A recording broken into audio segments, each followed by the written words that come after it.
Jkstewart Creative here in Turku. I go back and forth.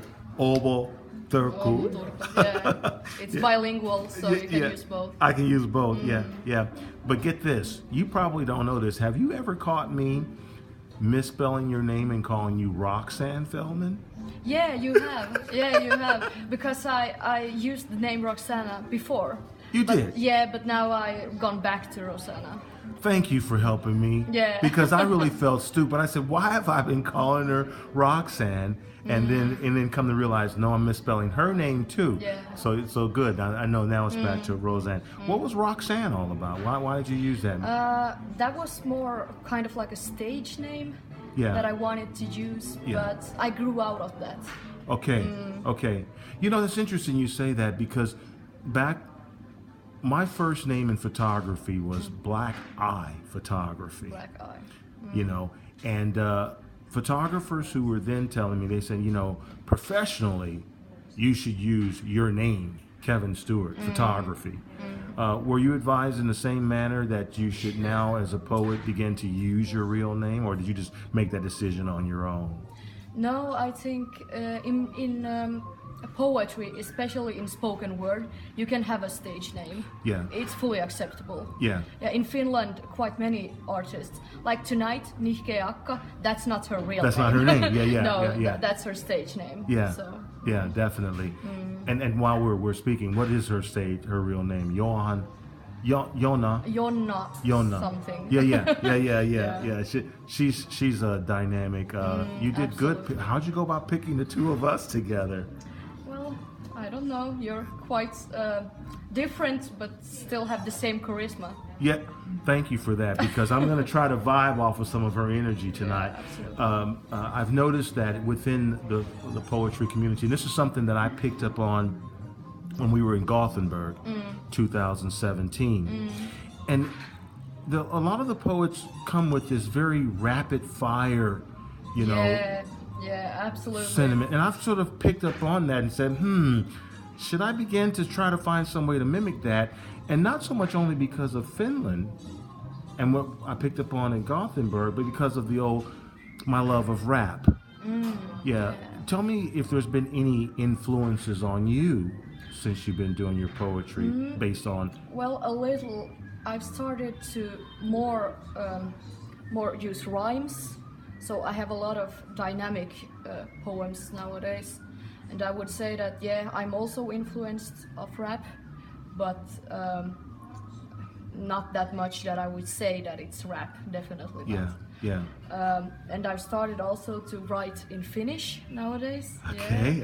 Sometimes, not that much. But sometimes. But not English yet, huh? No. I'm not good enough. Well, you speak multiple languages, and you speak the language. One of the languages you speak is how it really touches people. Yeah, Swedish. Yeah. That's my main language, and I can confidently say that Swedish is my power language. The power language. I like that choice of words. I remember when you used to do My Sister. Yeah, that's probably my best poem. It's still to this day. To this day. Still is that? Yeah. I will never top that. I think. Yeah. Let me tell you something again that happened in Gothenburg. I did a piece called Limp, which I hope to do. I remember that. You remember Limp? Yeah, it was great. Yeah, I plan on doing Limp again tonight. Yeah, you know, I've kind of memorized it.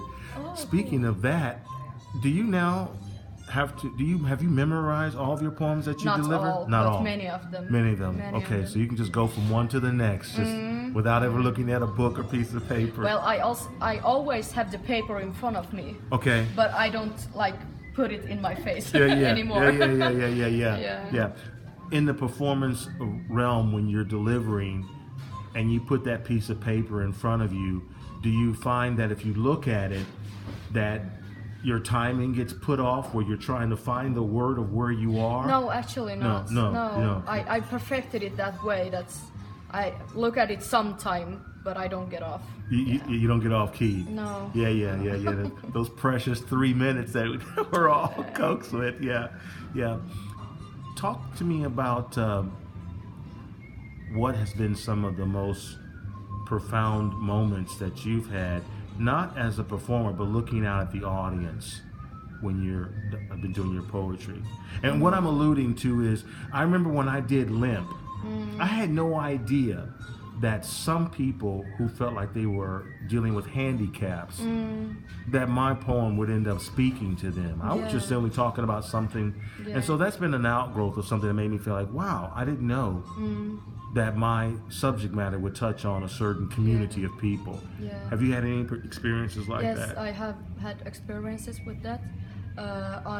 It's not that long ago, in January, I read a poem about my autism, and people related highly with that one and came and hugged me afterwards and said that thank you so much for bringing up like awareness of this subject, because not that many people in Svensk Finland talk about it. Okay. It's not that common, so that felt great. I remember when on this subject matter of autism, Bitte Westerlund sent me the link of you. That was on a radio show, was it not? Yeah, it was also because the lady who did the radio show, she was also at that event playing it. So it's a live thing. Okay. It's from that event. It's from that event. Yes. They played it first and then interviewed you on it? Okay. Yeah. Okay.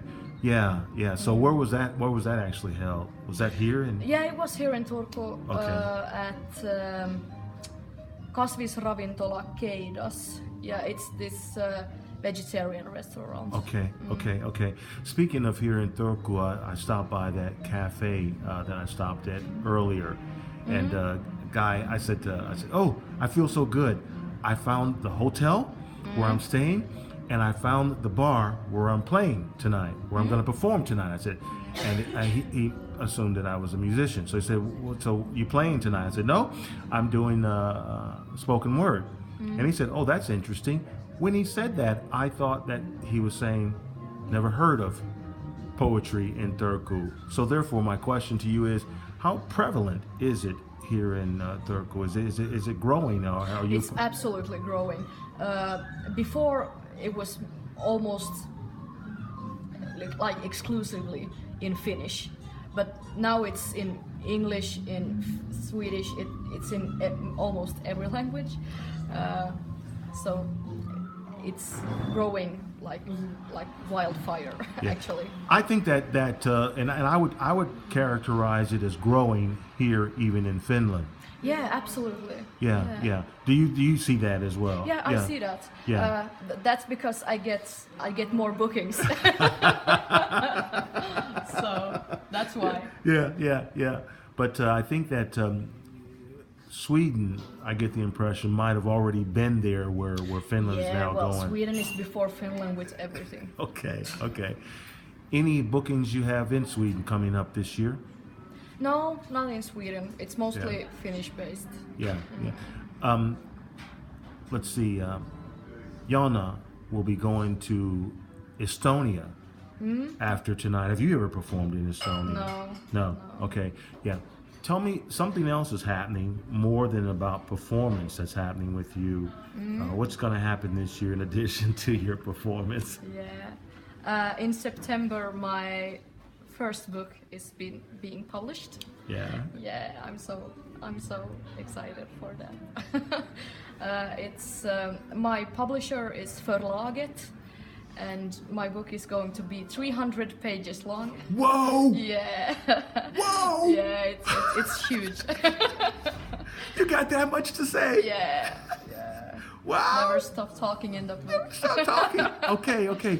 All poetry. All poetry. First book. First book, 300 pages. Förlaget, I like that. I like their catalogs. You know, I love to collect catalogs. Yeah. Here. Me picking up on magazines and has nothing to do with you, but that's what I collect. You know, I like their catalogs when they have. Yeah, their catalog is coming in a couple of weeks. Yeah. And the book's going to be in there. Yeah, and my face and everything. Everything. You look excited about this. Yeah, well, I am. Yeah. It's such a big deal for me. I remember when I keep going back to Jonna because when she won at in Helsinki, I remember briefly hearing her say that it had been 10 years of laborious work for her. That she. How long had you been at this game before, like last year when you won and tell us what that award was that you won. Okay. Yeah. I performed spoken word for 6 years this year, so quite long. I'm 23, so it's long for a person who's 23. Yeah. And that award was the biggest thing in my career up till that point. Yeah. So tell me what that award was. That award is called Arvid Mörne-tävlingen. Arvid Mörne was a famous Finlandssvensk poet. Yeah. And that's a quite prestigious award. Indeed. Yeah. Yeah.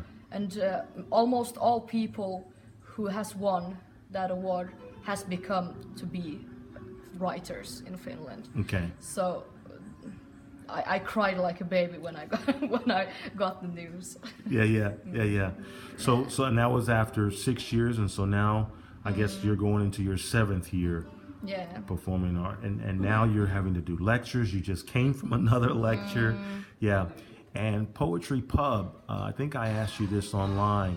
Will you suspend having the events in the summertime, or are you going to go straight through the summer on Poetry Pub? No, it's a break. We have a summer break. Okay. Because so many students go back to their towns. Okay. So we in the autumn